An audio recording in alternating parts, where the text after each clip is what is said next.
Hey guys, Josh here with a review of Mission Impossible: The Final Reckoning. So after all these years, after all this build-up, it kind of ends, I guess you could say. Seems that way, right? We'll get there. I will start out with the non-spoilers, and then I will warn you when we get into spoilers. So, of course, as usual, this stars Tom Cruise. I think we all know that. He's pretty much the go-to for these movies. He's going to be in them no matter what. Hayley Atwell also is in the cast. Ving, Rhames, Simon Pegg, Esai Morales, Pom Klementieff, I think it's how you say it. She played Mantis in the Guardians of the Galaxy films, or 2 and 3, and the Christmas special. Henry Czerny, Holt McCallany, Nick Offerman, Hannah Waddingham, is that how you say her name? She's from Ted Lasso, and Angela Bassett. So apologies, I butchered some of those names, but I wanted to definitely share that cast because they were all excellent in this film, and you know, everyone who's come over from the last installments delivering top-notch performances as usual. So it's a real treat to see all these big names on the big screen, and they all have some pretty juicy material to work with, some more than others, but you know, not everyone can get the same amount of time, so it's understandable. Directed by Christopher McQuarrie. This guy's very talented. Yeah, he holds the franchise record for the Mission Impossible films, directing them. He's directed all missions since Rogue Nation, and he also wrote them, so he's not playing around here. Prior to his films, each had a standalone director. The missions did, 1 through 3, basically. I'm sorry, 1 through 4. Him and Cruise, they just got each other and they clicked, because I know in the beginning, yeah, Cruise wanted to definitely have a different director, different vision for each film, and so that's, you know, artistically that's really unique, and yeah, they can be severely different from each other. 2 is the, you know, great example of that. But yeah, they just clicked, and they've done Jack Reacher together and many other projects. I think he even wrote Top Gun Maverick. So very talented director, writer. Of course, all this is based off the 1960s through 80s TV series. The first motion picture was adaptation, that is, was released in 96, starring Tom Cruise as Ethan Hunt, an all-new character from all my accounts. Yeah, I personally have loved these films. I thought after 2, it was kind of a dead franchise. 3 came back and was quite refreshing. And then, you know, when Brad Bird did the 4th film, that is, it was a breath of fresh air to me. The locales, yeah, the realism, I guess you could say, and it had that cool Incredibles vibe to it, especially his voice being the guy giving the missions. That was really clever, and all the tech they used. But yeah, Ghost Protocol really was something new and something to work with and expand off of, I feel, other than 2 and 3, I guess you could say. Yeah, and it actually was the first sequel to drop the numbering system. And the incredible stunt work by Cruise on that tallest building in Dubai, that was filmed for IMAX. That was our first kind of taste at where these films could go and what they could deliver to you. But getting back to this current film, sorry, I just felt the need to just kind of recap all these films, all these 8 films. It's bonkers. I never would have imagined it would have lasted this long, and I'm okay for it going forward. I don't know how it's going to, budget-wise especially. These are not cheap films to make, but yeah, this film in general kicked ass, and I even liked it better than Dead Reckoning Part 1. That still bugs me, and I think if you follow this channel, you know I'm not a big fan of these last 2 titles. I think they're really kind of weak. I don't know why they thought these were a good idea. I mean, you had Ghost Protocol, Rogue Nation, Fallout, and then Dead Reckoning Part 1. Like, oh, my opinion, it's, hey, there's worse things to complain about with these franchises. Of course, these titles. But yeah, I never was bored with this film. It was, I was nervous going into it because I heard it was very dialogue heavy before the action kicked in. But I didn't mind it. I like these. I think if you like Hunt for Red October and just a lot of talking type of the pacing, I think is not probably a good match for current generation of kids whose short attention spans just has them reaching for their phones in boredom. But I like this dialogue. I thought it was great. I was interested, or I was invested.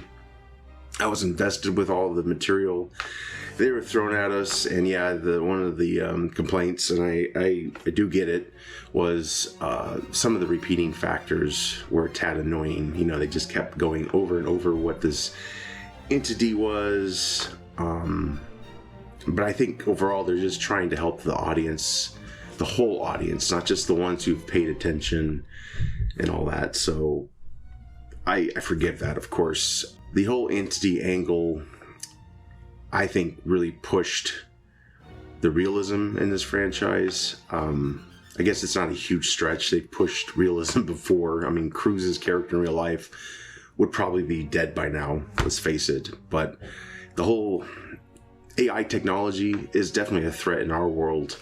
Probably not on this advanced of a scale, but it could be someday, I guess. But yeah, there's just a lot of vagueness with the entity, I feel.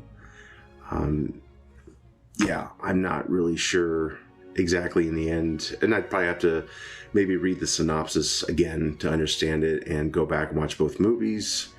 Perhaps that's just laziness on my part of not kind of paying attention. I mean, I understand it as a whole, but yeah, I kind of just want the old-fashioned physical bad guy, and Esai Morales does deliver that, but he's kind of in and out, just like he was in the last film. But yeah, like I said, fantastic performances, high stakes, edge of your seat madness. The first movie that tired me out from so much action was Captain America Winter Soldier, and since then I think a lot of franchises have tried to do that, or have done that, I'm sorry, and this one definitely tires you out. But it's a big meal basically, and it's worth, I mean, spoilers, I dug it, but go see it. It's really worth seeing for your money. Go see it. This is something that will deliver, I think, a great experience.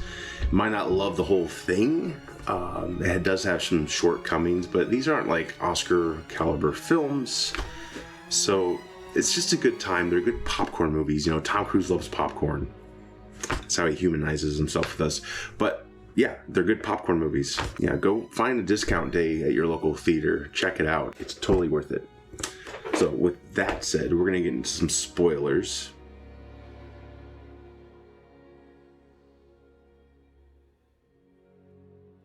Alright, so going into this film, I heard that they were going to try to link all of them together, and that really worried me because I felt like this was like a Spectre disaster waiting to happen. For those who love Spectre, look, I love the artistry of Craig's films as 007. Casino Royale is the best film he's ever made. That aside, I was worried they were going to try and, round this all up as the entity was in charge of all of this from all along. It probably did it to a certain extent, but it didn't feel really hammed up like Spectre did. So in this film, I didn't care for the flashbacks they offered. Again, it was probably for the whole audience. So they, visual aids help. Of course they do. They help me a lot too. But if I'm already invested in all these movies, it's kind of annoying to see all this because I don't need to see what you're talking about. Just talk, Jim Phelps Jr. reveal was, I didn't really think it made a big difference in the film. It wasn't really necessary other than the member berries, But yeah, Shea Wingham, who plays Briggs, is Jim Phelps Jr.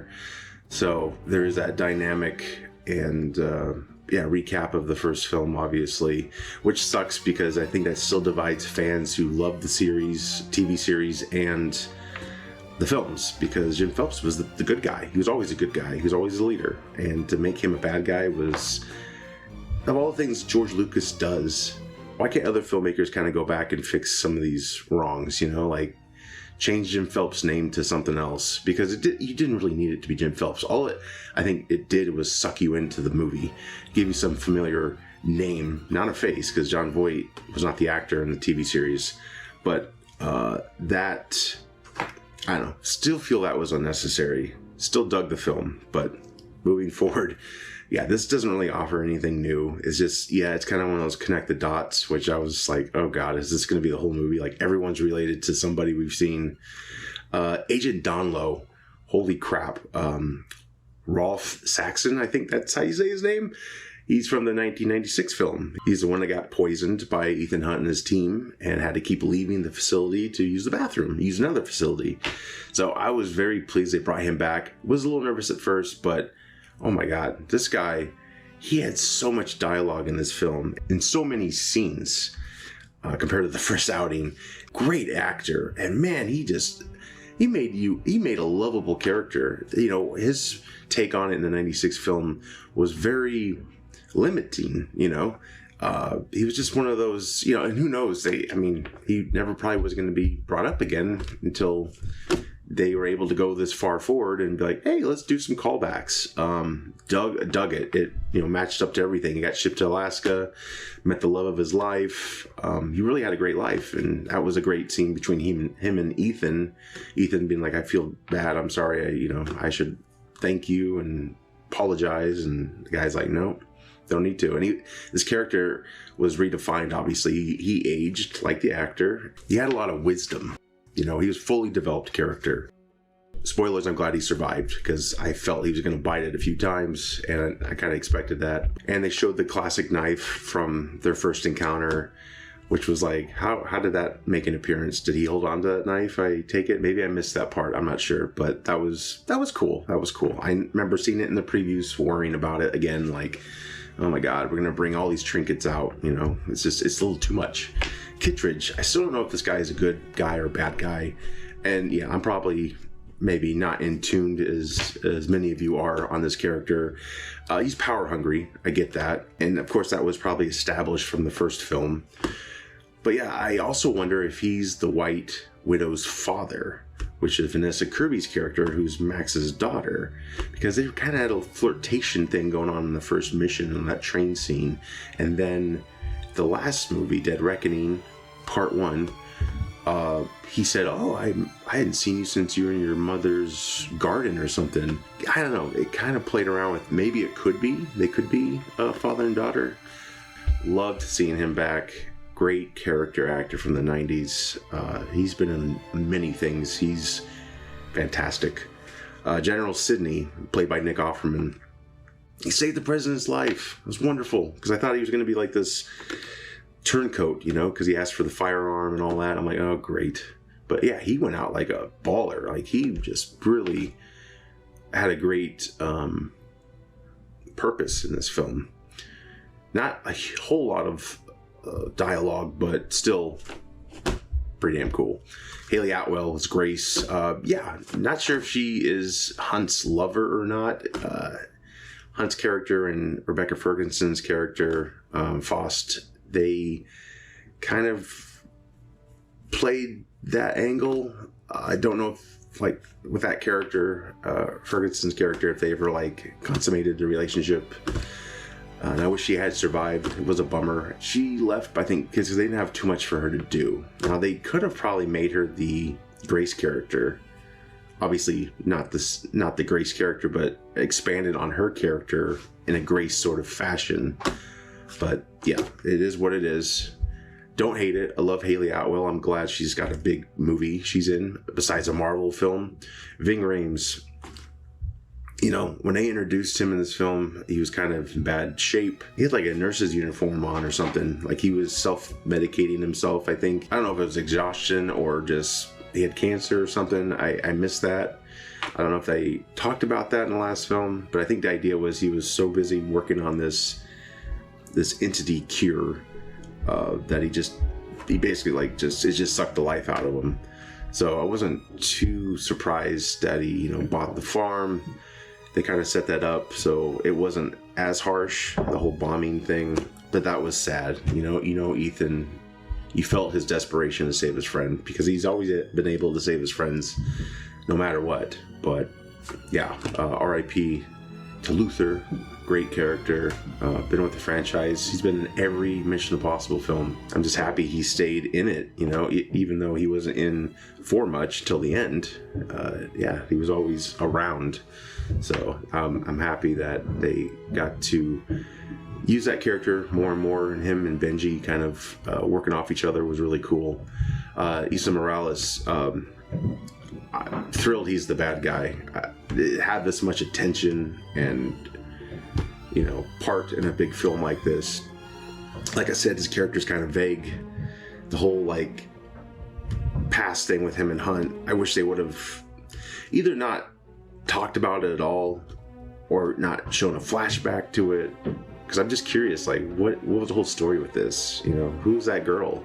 And forgive me, maybe they discussed that in the last film. Kind of going off memory here. I just wish it would have been worked out better. Of course you have to kind of maybe excuse some of this sloppiness, because they were going through, we were all going through COVID, and of course the Hollywood strike, like it was just a big mess. So I'm sure some of the writing became sluggish. Perhaps they had to relocate and try some other type of storyline instead. Maybe it was too close to what we were dealing with. These movies, of course, these last many movies, almost every Tom Cruise movie, it's a stunt show spectacular, pretty much. Ever since Ghost Protocol, I don't feel Cruise had a big stunt in the first three films. I could be wrong, but definitely Ghost Protocol was the first one I was like, holy shit, like this is nuts. But I loved it. It's scary. He's going to survive because he's still with us. He's doing press tours and all that. But yeah, there's only one Tom Cruise. There's only ever going to be one Tom Cruise.